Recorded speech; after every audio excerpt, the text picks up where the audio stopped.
Przystępujemy do realizacji kolejnego punktu porządku obrad. Oświadczenie wiceprzewodniczącej Komisji Wysokiej Przedstawiciel Unii do Spraw Zagranicznych i Polityki Bezpieczeństwa. Sytuacja w Boliwii. Przed rozpoczęciem debaty pragnę Państwa poinformować, że w celu zgłoszenia się w ramach procedury pytań z sali niebieskich kartek można zarówno rejestrować się tak jak dotychczas, jak i korzystać z nowego systemu rejestracji elektronicznej. Dlatego proszę mieć zawsze przy sobie kartę do głosowania. Jeśli chcielibyście Państwo zarejestrować się w ramach procedury pytań z sali, proszę to zrobić już teraz, a nie czekać na koniec debaty. Bardzo proszę o zabranie głosu wiceprzewodniczącą Komisji, Wysoką Przedstawiciel Unii do Spraw Zagranicznych i Polityki Bezpieczeństwa, panią Federikę Mogherini. Bardzo proszę. Thank you, Madam President. This is a critical moment for Bolivia, a moment when maximum restraint and the strongest possible sense of responsibility is needed, both inside and outside the country. Delicate moments like this require firm rejection of violence and the highest level of statesmanship from all. As you know, the 20th of October, Bolivians voted in presidential elections that were marked by several irregularities.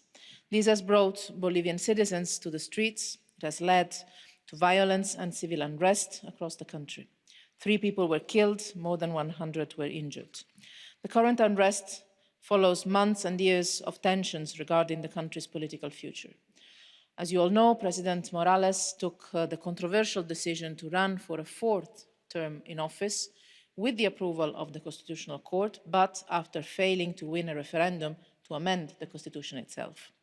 Tensions escalated around the election day. When the polls closed, a preliminary result counting system showed that none of the candidates was likely to win enough votes in the first round and that a second round was the most plausible outcome.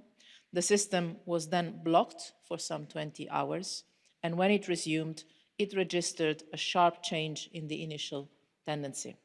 The Supreme Electoral Court announced President Morales as the winner in first round by a margin of just 0.5% of the votes. But the Vice President of the court resigned during the counting process, protesting the way the process was managed. As a consequence, demonstrations and violence broke out across the country. 5 local election offices were set on fire. The most powerful civil society organization called for a general strike. The Organization of American States had deployed an election observation mission to Bolivia, and it declared in a preliminary report that the best option would be that the 2 leading candidates moved on to the second round runoff. This assessment was endorsed by the European Union's election expert mission that we had sent to the country and by several EU member states. We also expressed this position publicly on the 24th of October. Given the widespread mistrust, the Bolivian government invited the Organization of American States to carry out an electoral audit. The government agreed that the results of the audit would be binding. The audit was supported by some EU member states with experts and also with some funding. The preliminary conclusions were announced last Monday.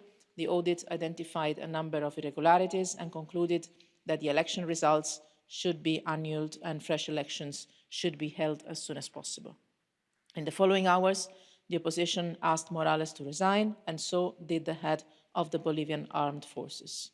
President Morales, together with the Vice President and a number of ministers, decided to step down, and he has sought political asylum, as you know, in Mexico. According to the consultation, based on the absence, the Constitution, based on the absence and resignation of President, Vice President, and Presidents and First Vice Presidents of the chambers, the second Vice President of the Senate would be the next in line to assume the presidency in a caretaking role until new elections. The European Union supports an institutional solution that allows for a caretaking interim leadership to prepare for new elections and to avoid a power vacuum, which could have dire consequences for the entire country. In these very days and hours, we have been active through our delegation in La Paz, that I want to thank, to create a space where government, opposition and civil society could meet and discuss a way out of this situation. We are actively supporting the mediation organised by the local Catholic Church to help the Bolivian parties agree on a peaceful path that can lead to new elections.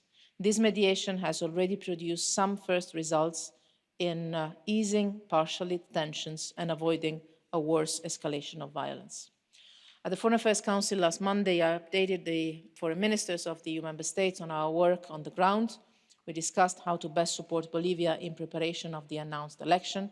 We're assessing the possibility of a new European Union mission to the country and of assistance in the election of a new Supreme Electoral Court. Bolivia is a very important partner for the European Union. In these years, we have built a strong political cooperation and we have developed political dialogues where we discuss all issues, including those where we have disagreements or different views. We deployed an election expert mission to the country and we have several projects in support of Bolivia's strong civil society. In the last 14 years, Bolivia has certainly changed for the better. Poverty has dropped, access to basic services has improved, indigenous people have increasingly been included in the country's public life. And all these successes must be preserved, and this can only happen through a peaceful political solution that respects the constitution and the rule of law, and that can bring the country to new, timely, credible elections which faithfully reflect the will of the Bolivian people. Bolivia can come out of this crisis and consolidate its democratic institutions. It has all the potential to continue on a path of democracy, sustainable development and social inclusion.